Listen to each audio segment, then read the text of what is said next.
just have awareness that anesthetic drugs can affect hematology parameters, and keeping in mind when you're interpreting the CBCs from anesthetized animals.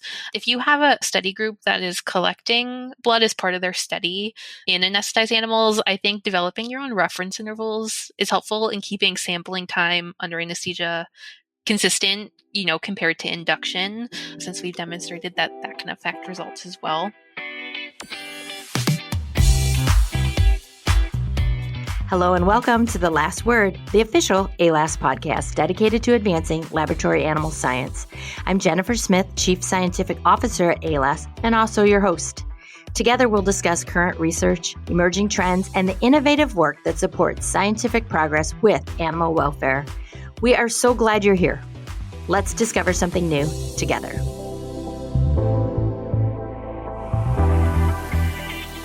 Hey, welcome back. In this episode, I am joined by Dr. McKayla Carlson. McKayla is a clinical veterinarian at Nationwide Children's Hospital in Columbus, and she received her DVM from the University of Minnesota, and she recently completed her comparative medicine residency at Oregon Health and Science University. And McKayla is joining us today to discuss her recent JLAS paper titled Effective Anesthesia on Hematologic Parameters of Female Domestic Swine. Hello, McKayla. Thank you so much for joining us. And we would just love to know a little bit more about you. Wonderful. Thank you so much for having me. I'm McKayla, as you mentioned, and today we're talking about my resident project. A little bit of my background and how I got into lab animal is that I always really loved science and started working in a research lab during undergrad. That was really my first exposure to animal research and found it so valuable to see how, the research contributed to advancing science and human animal health. At that time, I connected with some lab animal vets and was immediately interested in this career that combined animal care and supporting research. So after vet school, I went to Oregon Health and Science University for residency, and I recently just finished that. So now I am a clinical vet at Nationwide and happy to talk about the paper today. Ah, that's great. I love it. We really like hearing how people get into lab animal, and we especially like meeting new people and people on the rise. So this is very exciting for us as well. And I know from your headshot picture that you have a really cool dog. So maybe you could tell us about him. Yeah, her name is Emma. Her. I'm so sorry. I said him. No, you're just fine. It's so hard to tell. She's been with me since the early vet school days. I adopted her about a month into vet school when I told myself I was going to wait a year to see how things go. But she's been a great little companion through vet school, residency, and now as well. So. Oh, I love it. I'm so glad you shout out to her and shout out to every one of us as vet students that had a dog that said, yep. I'm just going to wait and see how it goes. And then, by Christmas break, we're all coming home with dogs. Classic experience. Oh, for sure. Very classic. Yeah. Lived it. That's so cool. I'm glad that trend is continuing. All right. Well, thanks for that. And we want to know more about this paper. Of course, we're going to jump into it, but we always start with the team because we know it takes a team. So can you, tell us about who's on the paper, who did what? Yeah, of course. The paper authors consist of me and three of my mentors from residency, Joe Sherba, Kim Saunders, and Jennifer Kopenke. All of them helped, determine animal number, study design, provided really valuable feedback in preparation of the manuscript. Joe, in particular, was really helpful with sample collection, which was so nice to have. But that's generally the team. Oh, that's great. Hey, small and mighty. Yes. You have a great program there. So this is exciting to see the product of this work. And what a great paper because, we all anesthetize animals, especially swine. So What a great thing. And, it's so interesting when I'm, doing the research for the show, I'm always like, why didn't I think of that? That's such a good idea. Why? Who knew? You think about these things all the time, but it's so awesome that you guys are able to write this stuff up and in such a great way. So thank you for contributing to the body of literature for sure. All right, so let's just jump in. So introduction is great. We'd just love to know a little bit more about, swine and general anesthesia, but really just, kind of why you really thought, hey, let's look at these hematologic parameters, what's going on with all these different cells with anesthesia, isoflurane. And then, of course, you've got some injectables in there too. So tell us about it. Yeah, this project actually came about due to a clinical case I managed in residency. We had a Göttingen mini pig named Gertie. She was with us for quite a while and had some intermittent polyuria polydipsia. And we were acquiring blood work during her routine anesthetic events that was part of her study. And we were pretty consistently seeing a mild normocytic, normochromic, non-regenerative anemia and a mild decrease in white blood cells. And after several repeat samples, additional tests and workup and literature searches, we actually identified that changes in red and white blood cells have been described in some species under anesthesia, but couldn't find it documented about swine. So we thought it was really important for other people that might be in the same situation to report and describe the changes we were seeing in a bigger population over time during an anesthetic event. So that's how this project came about. And yeah, that's great. I think that is oftentimes the root of some of these really great projects is just a head scratcher of a case, right? And yep. And then you kind of peel back the layers and you're like, could it be the anesthesia? Yeah, so that's awesome. It's a great thing to add for sure. All right, so tell us about the introduction of your paper, because you guys did a great job of just sort of highlighting why this is important. It would be really good to break that down. Great. In general, we kind of focused on what can impact a complete blood count or a CBC and why should we care about it. And so we know a lot of different variables can affect test results, pre-analytic, analytic, and post-analytic variables. So it's really important to understand how a sample was collected, the state of an animal during collection, and how the sample is handled or stored. Those are all things that can impact your CBC results.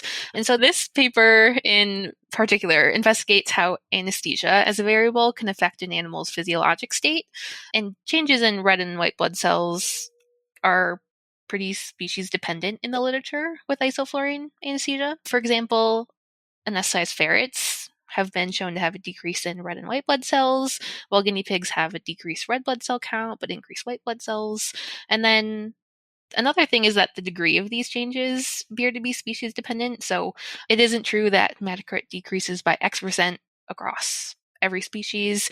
So important to document that.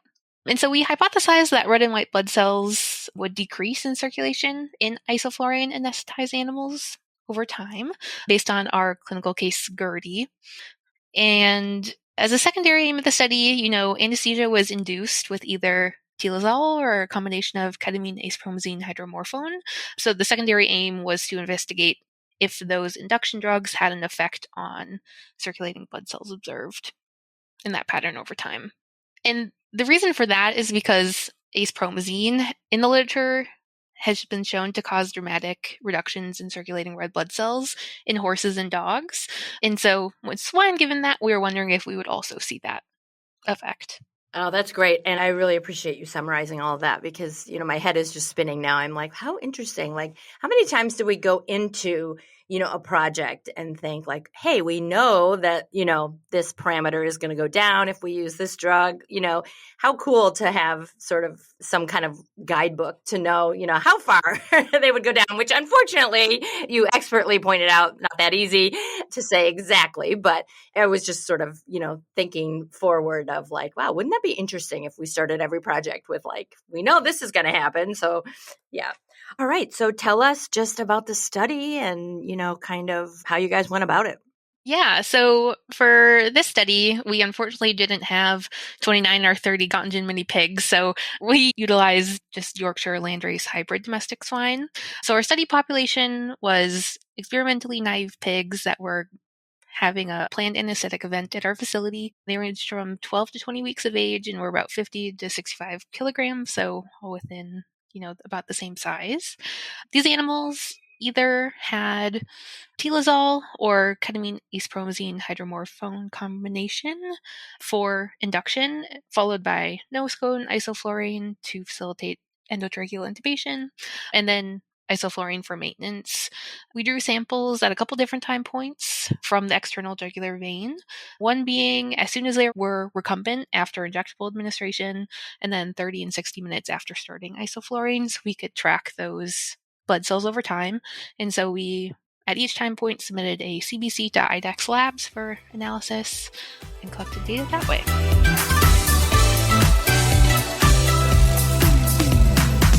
It's time for a quick break to hear about the AALAS Learning Library. Hey, are you ready to elevate your team's knowledge and skills in laboratory animal science? Well, the AALAS Learning Library is your one-stop solution for comprehensive training. With courses designed for everyone, you can train your entire team in one place, earn valuable AALAS CEUs and RACE CE credits, and take advantage of group discounts to maximize that investment. Getting started is easy too. Sign up for free to access select courses instantly to explore a vast library of resources. Empower your team, stay ahead of the field, and grow with the AALAS Learning Library, your trusted resource for laboratory animal science professionals.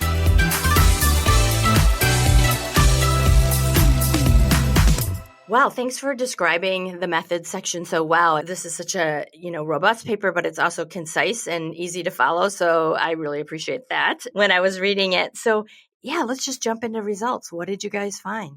Yeah, thank you. We definitely tried very hard to make it as concise and readable as possible.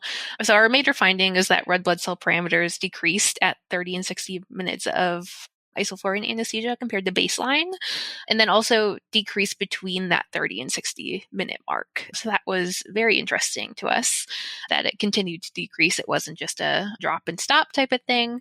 And the other interesting thing there is looking between groups, a couple of red blood cell parameters actually decreased more in the telazol group than the acepromazine group, which was the opposite of what we thought would happen.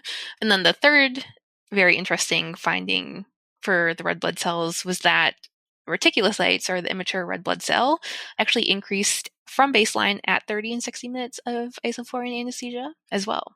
Yeah, I love that. Tell us more. We have a few thoughts about why these red blood cells are decreasing. There's a really good ferret study that actually showed splenic sequestration of red blood cells in anesthetized ferrets. So that is very interesting. So that could certainly be happening. In swine specifically, the spleen is shown to be enlarged with barbiturate administration and possibly is likely to occur with other anesthetics. And then just thinking about anesthetics like isoflurane, smooth muscle relaxation, and vasodilation on effects on the splenic capsule could also be associated with red blood cell accumulation. So that's kind of interesting to think about. Unfortunately, measuring spleen size in the study wasn't something that we could do, but definitely an area that could be done in the future. Yes, I love that. I wanted to just jump in there. I love that as you were talking about that. And I thought, I wonder what the best way to actually put some quantity, quantify that would be with whatever, imaging or something. But it would be so cool to be able to know if that's really happening. I know. We had the thought of trying to measure spleen size with ultrasound, but that can be so variable. Mm-hmm. But it's definitely a thought that we had. Yeah, I appreciate that. All right, keep going. So I also mentioned between the groups, the telazol group had a greater decrease in red blood cell parameters than the other group, the ketamine acepromazine hydromorphone group, which was in opposition to our hypothesis because, we talked about how acepromazine causes pretty drastic decreases in those parameters in dogs and horses. A few thoughts about that is that swine are pretty insensitive to acepromazine. The dose we administered was about 10 times higher than what you would typically use in a dog. So future studies could definitely investigate why pigs require the higher dose and may be less sensitive to the effects there. Another thought is that, the pigs got 33 mg per kg of ketamine, which is a fairly high dose. And we know that ketamine is a sympathomimetic. So this may have counteracted vasodilatory and smooth muscle relaxation induced by acepromazine or isoflurane. So that's pretty interesting. For everyone that knows telazol, we also know that teledimine has sympathomimetic effects, but the relative dose of the dissociative ketamine or teledimine was 6 to 9 times higher in the ketamine group. So that could have accounted for, that difference too. The other pretty interesting and unexpected finding is that our reticulocytes increased after starting isoflurane. And that coincided with that drop in circulating red blood cells. There is this effect called stress erythropoiesis. It's essentially reticulocytes are pushed out prematurely into circulation in times of erythropoietic stress. So known causes of this would be acute anemia, blood loss, hemolysis, and pregnancy. The thought there is if these red blood cells are being sequestered in the spleen, has been demonstrated in ferrets, they're being taken out of general circulation. Maybe there's some part of the body that's sensing that and is pushing them out. But definitely an area that still needs additional studying. Let's see. The other part of that hypothesis was our white blood cells.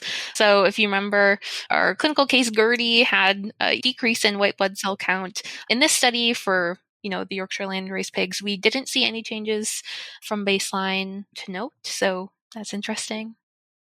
Well, thanks for summarizing that. And there's so many ideas now like running through my head. So a question that, I think we all ask is, do you think sex and or, strain or, type of pig, size, do you think either of that had any effect? I know in the study you're using female pigs, and I just wondered, do you think male pigs would respond the same, differently? Yeah, that's a huge question. And I think one of the limitations of the study is we only use female pigs.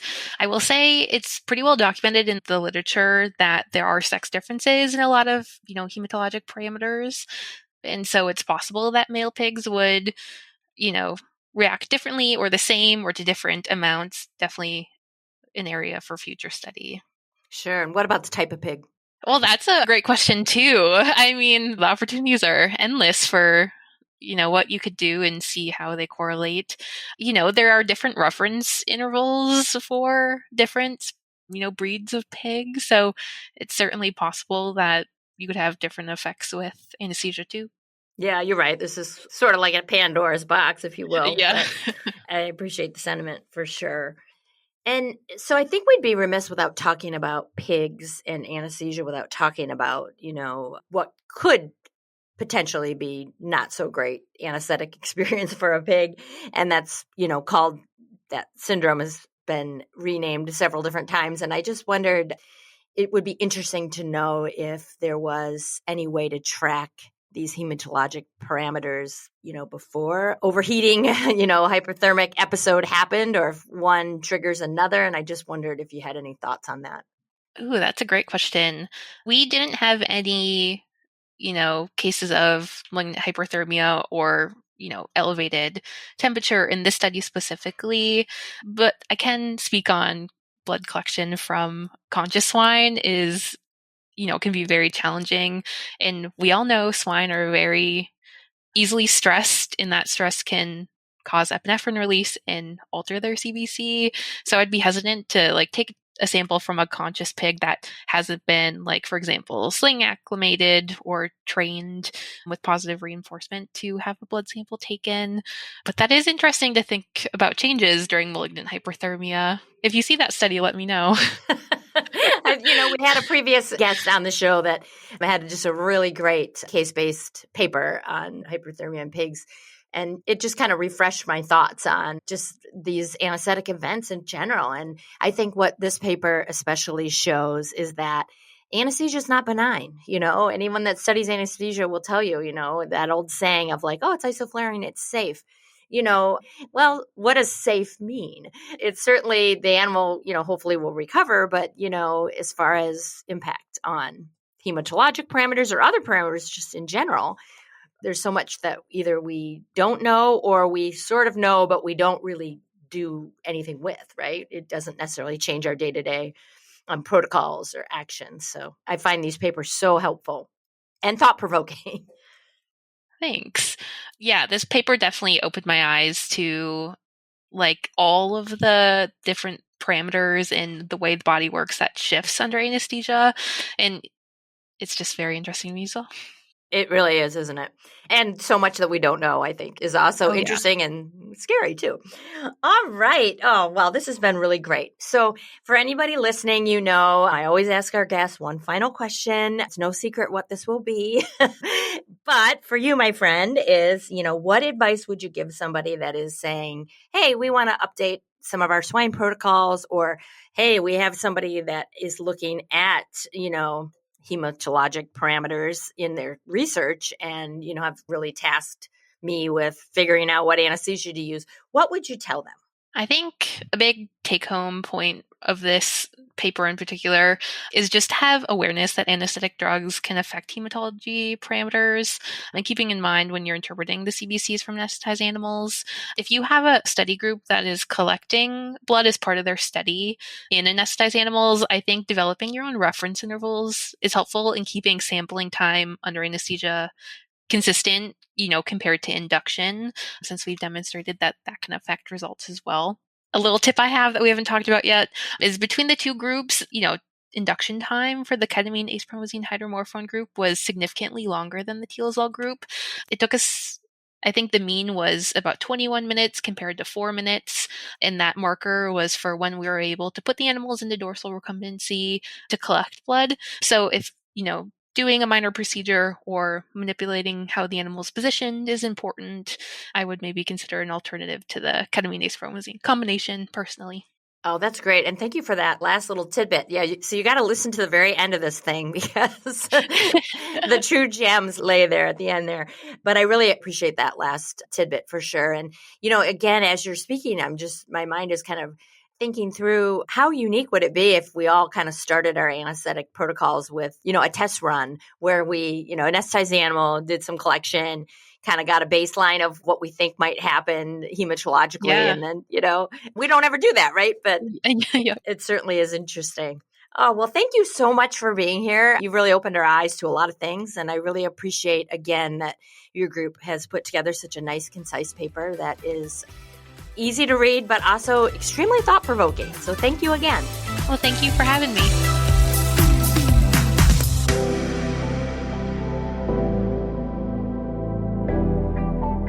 Thanks for joining us on The Last Word, the official AALAS podcast dedicated to advancing laboratory animal science. We really hope you enjoyed this episode.